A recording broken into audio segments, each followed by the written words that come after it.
through our Tuesday, we've had a bit of cloud cover around the area, giving us some heavy rain at times. We also had peaks of sunshine, so with that, some of our inland locations actually were able to get on the warmer side with highs topping out in the mid-80s. But as far as the view over downtown Savannah, gray and rainy for some of us, and we also are going to be dealing with some higher than normal tides over the next several high tide cycles. We have an onshore flow bringing us that rain, but that's also helping some of the water to really collect along the coast of Georgia and South Carolina, coupled with the moon that is still full, basically full for the next couple of days. So we are going to be running above normal, 10.1 feet for Thursday morning. It looks like that tide could be even higher as we head into our Friday morning. So Highway 80 between the Bull River and out toward Tybee Island might have some issues. Those tides at Fort Pulaski running very high for us. As far as the view on Viper radar, still some showers developing, a couple of heavy spots with that rain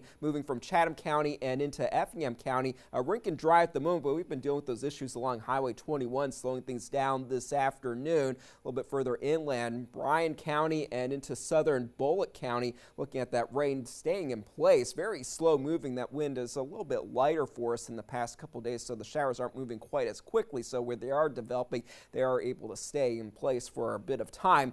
That rain starting to rain itself out over Midway, just to the east of Hinesville. Highway 84, US 17, looking at some lighter rain. I-95 starting to dry out a little bit for us down to the south of Bryan County, through Liberty County and further to the south. Temperature-wise, not too bad. We are in the 70s for the most part, thanks to those rain showers, a little bit warmer where conditions have been drier. But as we do go into the overnight, humidity levels stay high, so we will have some areas of fog developing. That breeze will be persistent through the day tomorrow, but that next system starting to move in from the west, which will bring us that higher chance for rain in the later part of the day on Wednesday, and then more rain expected for us moving in for Thursday and into Friday. But at least by the weekend, conditions will start to improve. Hour by hour through Vipercast, tomorrow morning we'll have a partly to mostly cloudy sky for us, and then in the afternoon hours, in the later part of the day, that's when some showers will begin to work their way into the area. Some of it will be heavy at times, drying out through the later evening hours, but then overnight, another wave of moisture will begin to move into the area with a couple of spots with heavy rain that continues into early Thursday morning, but more rain is expected during the later part of the afternoon and into the evening. In the tropics, we're watching two systems. One has a low-end risk of developing to the season's next tropical depression or storm. It's located over the Yucatan Peninsula right now. We'll move into the southern Gulf over the next day or so, posing no threat to the U.S. at this time.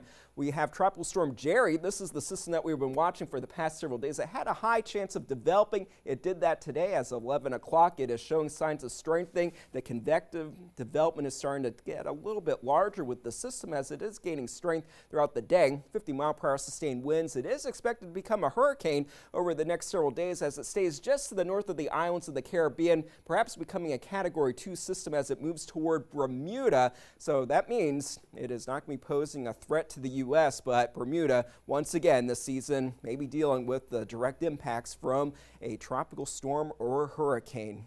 As far as our local forecast, rain chances will be a little bit higher for Thursday and Friday, with those temperatures in the 70s for highs, drying out for the weekend other than a few coastal showers for Saturday. Upper 70s for those afternoon high temperatures, 50s and 60s for those lows, but next week we'll start to warm up just a little bit, lower 80s for next Tuesday.